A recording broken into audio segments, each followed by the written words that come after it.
$1.5 billion. What the hell is a person going to do with $1.5 billion? $1.6 billion, actually. That's what the Mega Millions is at right now.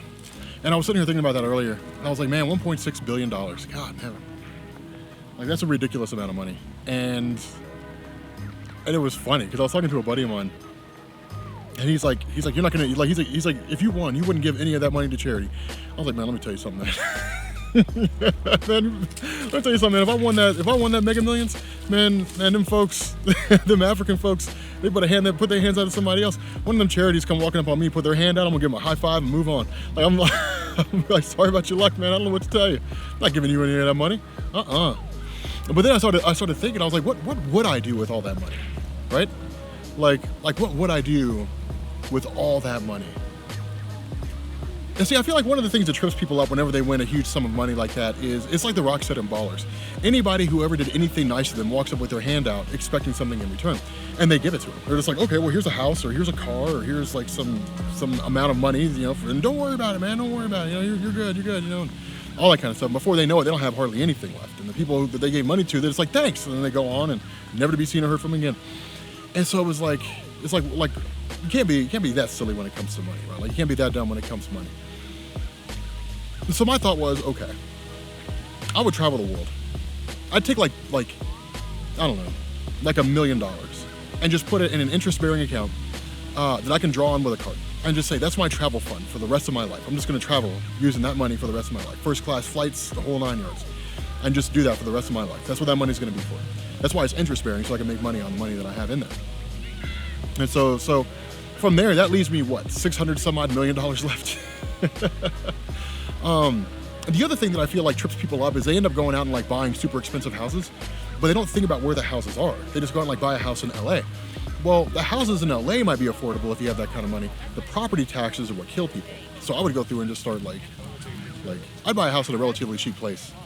Buy like a huge chunk of land, maybe like 100 acres, and just build like a house on it, out like the middle of nowhere. Probably in the outskirts of Kentucky or down in Texas somewhere. That way, if folks come run up on my house trying to rob me, I can just shoot them, bury them out back. But yeah, no, I mean, I'd buy a house in a pretty affordable place. You know, so I wouldn't really have to concern myself with property taxes being outrageous. Because like in Seattle, for example, property taxes can be as high as like 10%, so they can be expensive as hell. So then, damn, I don't know. Buy like a super nice car. Like what's going on, man? Buy something like I don't know, like a Challenger Hellcat. That'd be something to buy.